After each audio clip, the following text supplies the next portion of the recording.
My husband used to leave his phone on the counter, unlocked, face up, then he started taking it into the bathroom. Long showers, locked doors. At first, I told myself I was imagining things, that marriages go through phases. I didn't check his phone that night. I didn't check the next night either. By the time I finally looked, he had already planned a life without me. The shower had been running for 40 minutes.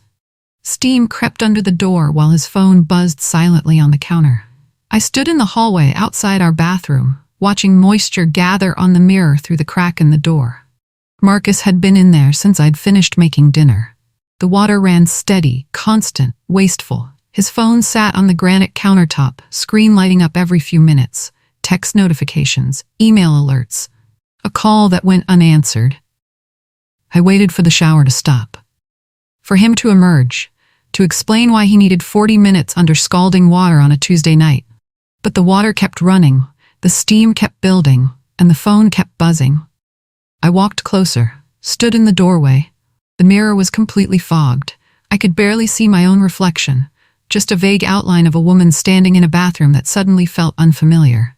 The phone buzzed again. I looked at it, then at the shower, then back at the phone, and I picked it up.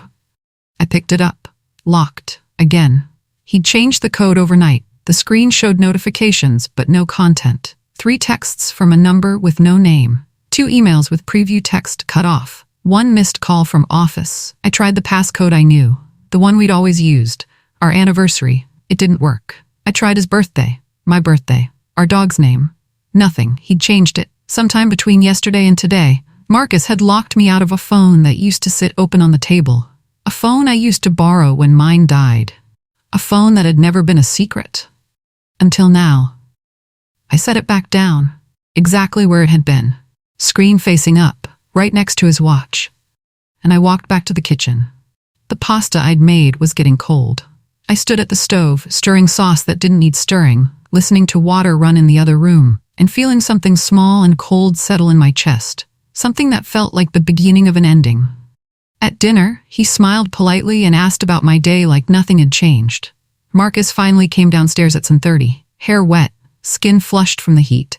He kissed my forehead, brief, automatic, and sat down at the table. "Sorry," he said. "Long day, needed to decompress." I nodded. Served him pasta. He took a bite, smiled. "This is great, thanks." "How was your day?" he asked.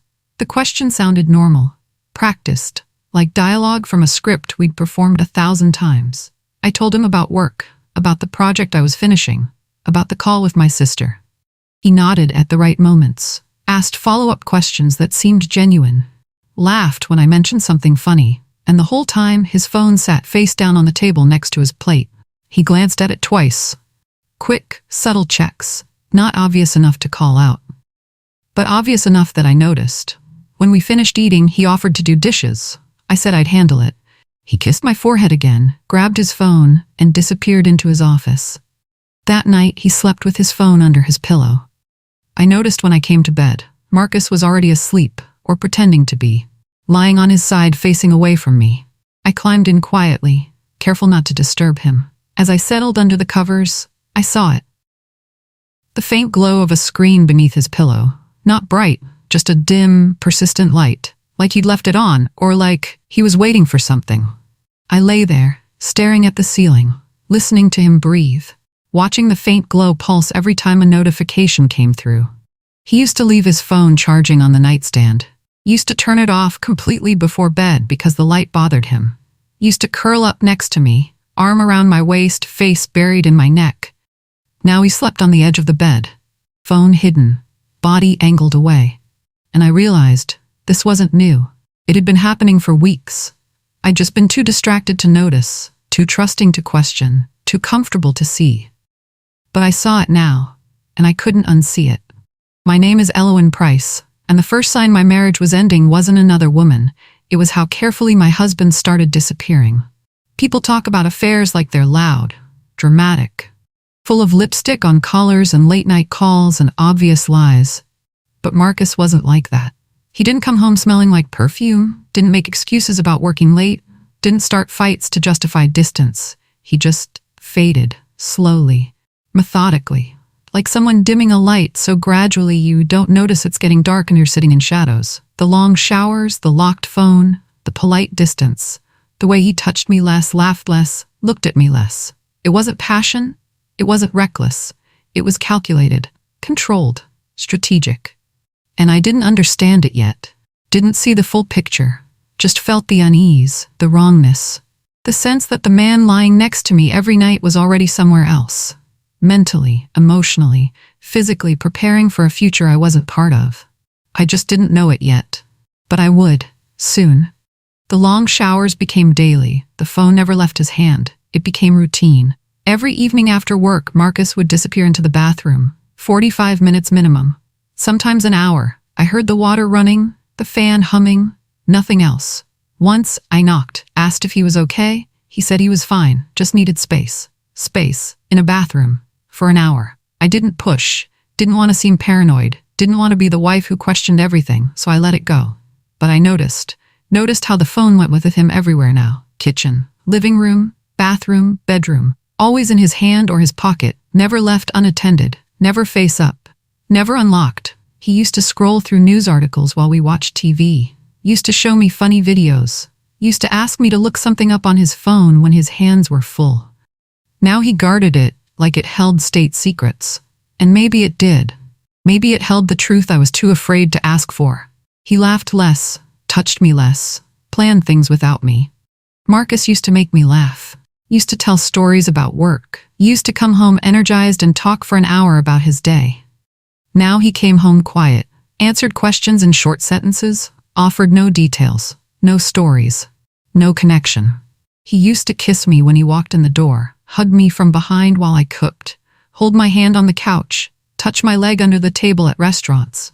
Now he kept distance, sat on the opposite end of the couch, kissed my forehead instead of my lips, pulled away when I reached for him. Not dramatically, not in a way I could call out, just less. And he started planning things alone. A weekend trip he booked without asking if I wanted to come, a dinner with colleagues he didn't invite me to, a gym membership he got without mentioning. Small things, independent things, things that said, I'm building a life that doesn't require you. And I felt it. The slow, quiet separation, the untangling, the preparation. I asked if something was wrong. He said I was imagining it. It was a Saturday morning. We were having coffee. I'd been holding it in for days, watching, wondering, trying to convince myself I was overreacting. But I couldn't anymore. Is something going on? I asked. He looked up from his phone. What do you mean? You've been distant, distracted, different.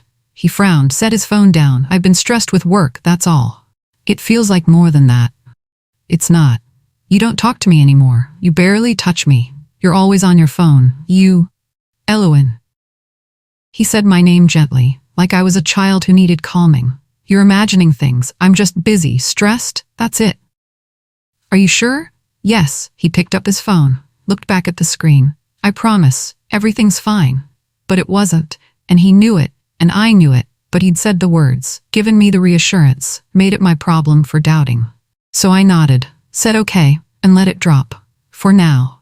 I started noticing receipts I didn't recognize. They appeared in our shared account, small charges.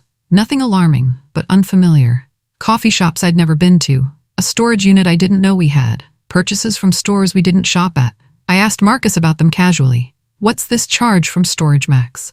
Just some work stuff, needed a place to keep old files. Why not the garage? Easier this way.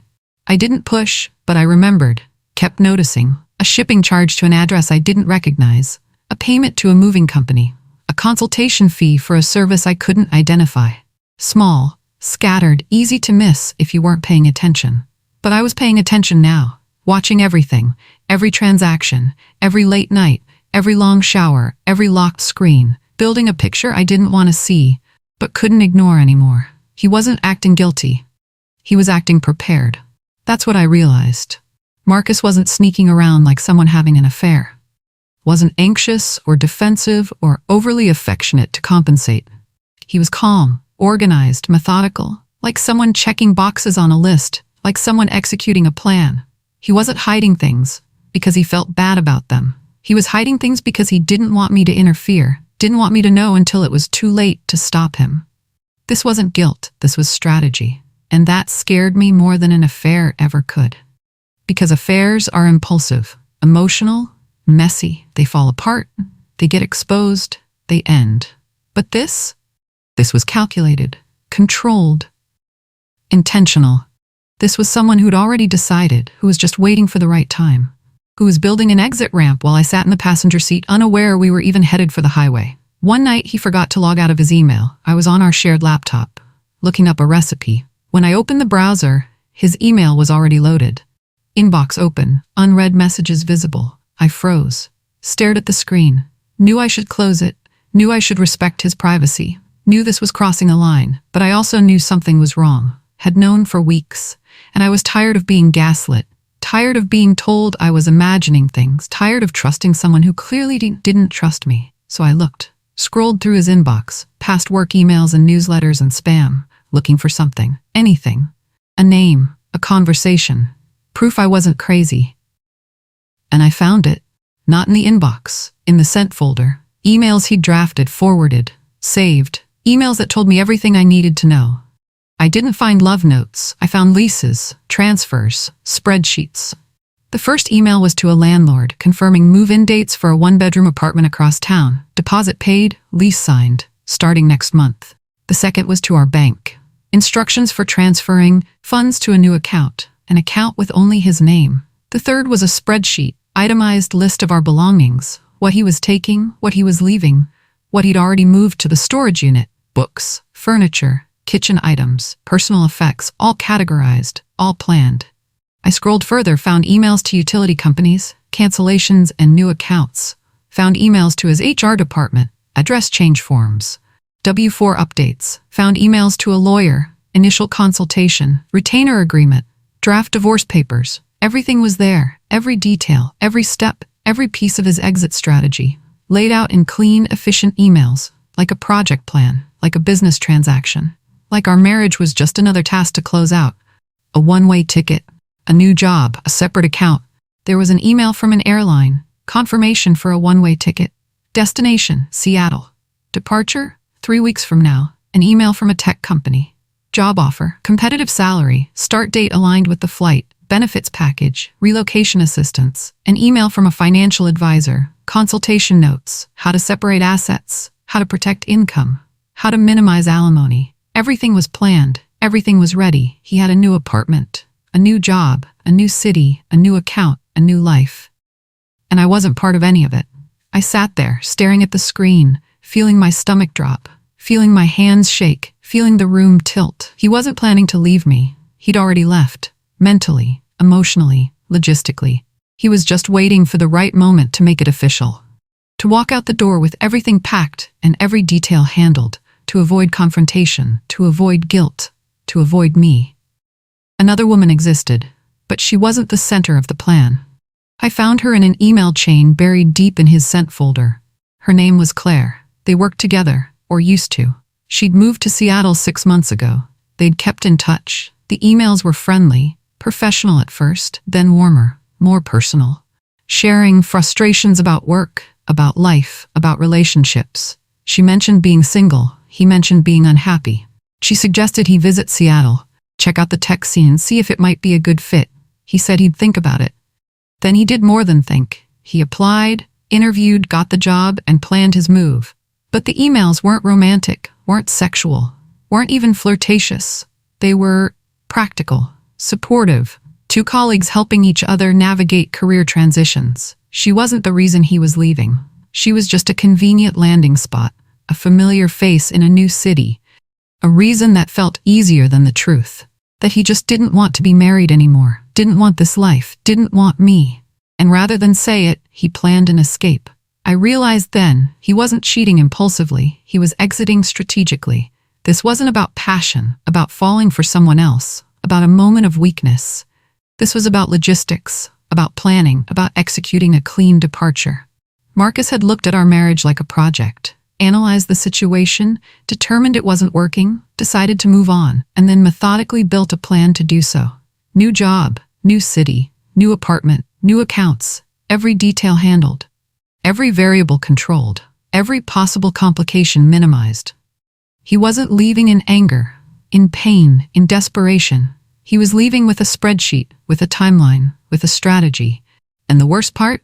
He'd done it all while lying next to me, while kissing my forehead, while asking about my day, while pretending everything was fine.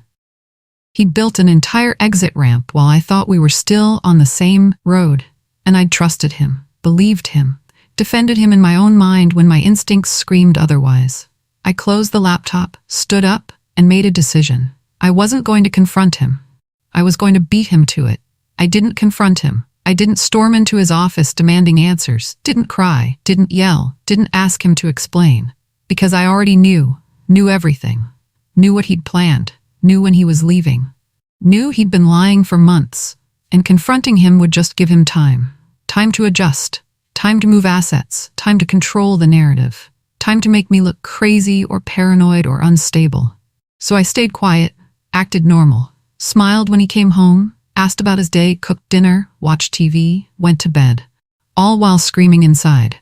All while planning my own strategy. If Marcus could build an exit in secret, so could I. If he could plan a departure while pretending everything was fine, so could I. If he could lie every single day while kissing my forehead, I could do the same. So I did. I kissed him back, said I loved him, pretended I didn't know, and started making calls. I screenshotted everything, copied files, backed them up twice. I went back to the laptop when Marcus was in the shower, took screenshots of every email, every spreadsheet, every receipt, every document, copied them to a USB drive, backed them up to a cloud account he didn't have access to, made a folder, labeled it evidence, saved everything, the lease, the job offer, the flight confirmation, the financial advisor consultation, the draft divorce papers, the emails with Claire, the bank transfers, the storage unit contract, all of it, organized, time-stamped, documented. I did it methodically, carefully, the same way he'd planned his exit. And when I was done, I logged out, cleared the history, left no trace. Marcus never knew I'd been there, never knew I'd seen, never knew I was 3 steps ahead. And I kept it that way. I watched him kiss my forehead and pretend. Every morning, Marcus kissed my forehead before leaving for work. Every evening, he kissed it again when he came home. It was automatic, habitual, meaningless. But now I saw it differently. Saw it for what it was, a performance. A gesture meant to maintain normalcy, to keep me complacent, to avoid suspicion, and I let him do it. Let him kiss my forehead. Let him ask about my day. Let him sit across from me at dinner. Let him sleep next to me at night, all while knowing he was lying, knowing he was planning, knowing he was counting down the days until he could leave. And it hurt. Not because I loved him, but because I'd wasted so much time loving someone who'd stopped loving me back. Someone who'd been planning an exit for months. Someone who kissed my forehead every day while dreaming of a life without me. But I didn't show it. Didn't cry. Didn't break. Just watched and planned and waited. Every I love you felt rehearsed. He still said it, Marcus. Every night before bed, every morning before work, love you. Casual, quick, automatic, like checking a box, like completing a task. I used to say it back without thinking, but now I heard it differently. Heard the emptiness, the performance, the lie. So I tested him, started pausing before responding, watching his face, seeing if he noticed. He didn't, just rolled over. Picked up his phone, moved on. I said it back anyway. Love you too. Just as empty, just as automatic, because I was performing too, playing a role, keeping up appearances, buying time. And every time I said it, I felt a little more of myself detach, a little more of the love drain away, until the words meant nothing, until they were just sounds, placeholders, lies we told each other while planning separate futures. And I wondered if he felt it too, if he heard the emptiness in my voice the way I heard it in his. Or if he was too focused on his exit to notice. He thought my silence meant I didn't know. Marcus got comfortable, stopped being as careful, left his phone unlocked once, forgot to clear browser history, talked on the phone in the next room without closing the door. He thought I was oblivious, thought I trusted him, thought I was the same woman who'd believed him when he said everything was fine. But I wasn't. I was watching, recording, documenting, building my own case, learning his timeline, understanding his plan, and using his arrogance against him. Because Marcus assumed silence meant ignorance. Assumed I wasn't paying attention. Assumed I'd be blindsided when he finally told me. But I wouldn't be. I'd be ready.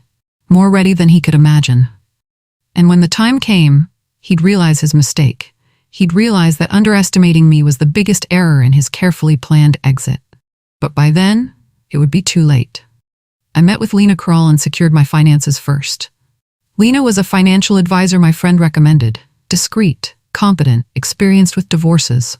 I called her, made an appointment, told her everything. She didn't judge, didn't gasp, just took notes, asked questions, reviewed our accounts, and started making a plan. She helped me open a new account, transfer half of our savings, document all assets, secure my income, protect my credit. She walked me through every step, made sure I understood, made sure I was protected, made sure Marcus couldn't drain accounts or hide assets or leave me with nothing. We moved quickly, quietly, efficiently. By the time I left her office, I had my own accounts, my own records, my own financial independence. Marcus had no idea, thought the accounts were still joint, thought the money was still accessible, thought he had time. He didn't. And when he tried to transfer funds, he'd find them already gone, already protected, already mine. Owen Kitt filed the papers before Marcus booked his flight. Owen was the lawyer Lena recommended, sharp, precise, unemotional. I met with him, showed him the evidence, the emails, the spreadsheets, the plans. He reviewed everything, nodded, said I had a strong case. He drafted papers, petition for dissolution of marriage, grounds abandonment, irreconcilable differences, attached evidence, itemized assets, proposed division, filed them with the court, served them to Marcus at work during a meeting in front of colleagues. A process server walked in, asked for Marcus' price, handed him an envelope, and walked out.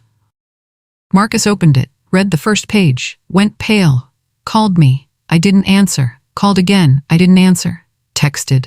We need to talk. I texted back. No, we don't. And turned off my phone. By the time he got home, I was already gone.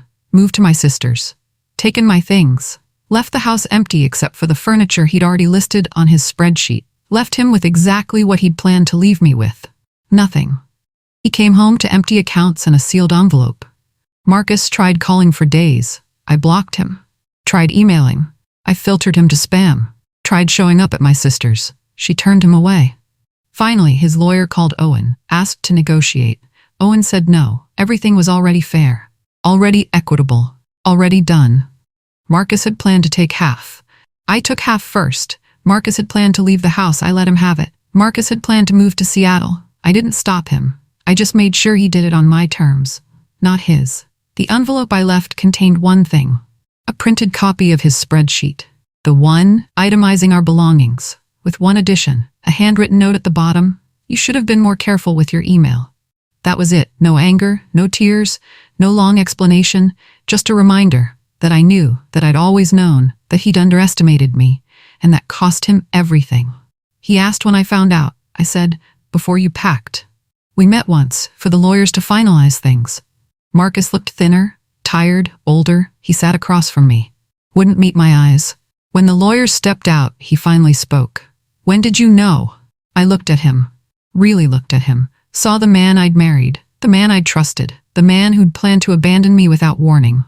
Before you packed, I said. He flinched. How long? Long enough. Why didn't you say anything? Why didn't you? The question landed. He looked away. I was going to tell you. When? After you'd moved? After you'd started your new job? After you'd left? I didn't know how. So you were just going to disappear? I was going to explain. You were going to abandon me, I said. Quietly, strategically, without giving me a chance to fight for us. Without even admitting you wanted out. He didn't respond. Couldn't. Because it was true. You're right, he said finally. I'm sorry. I know, I said. But it doesn't change anything. The lawyers came back. We signed the papers. And Marcus walked out of my life. Just like he'd planned. Just sooner than he expected. He planned an escape. I planned an ending. I wish I'd looked sooner. Not to stop him, but to stop loving someone who was already gone. 6 months later, I heard Marcus moved to Seattle. Started his new job, got his new apartment, built his new life. I don't know if Claire is part of it. Don't care. Don't think about him much anymore. Just occasionally. When I'm doing dishes, or making coffee, or sleeping alone. And I think about the shower. The long, 40-minute showers. The locked phone. The polite distance. The careful disappearing. And I realize, I wish I'd looked sooner. Not to save the marriage. It was already over, had been for months, maybe years, but to save myself. To stop wasting love on someone who'd already left. To stop trusting someone who was planning an exit. To stop hoping for a future with someone who'd already built one without me. I wish I'd looked sooner. Wish I'd trusted my instincts. Wish I'd been brave enough to confront the truth instead of waiting for proof. But I didn't. And that's okay. Because I learned. Learned to trust myself. Learned to act decisively. Learned to end things on my terms. And now I'm free. Free from a man who planned escapes instead of conversations. Free from a marriage built on silence and spreadsheets. Free from the weight of loving someone who'd already left. Marcus planned an escape, but I planned an ending. And endings, I've learned, are sometimes the kindest things we can give ourselves.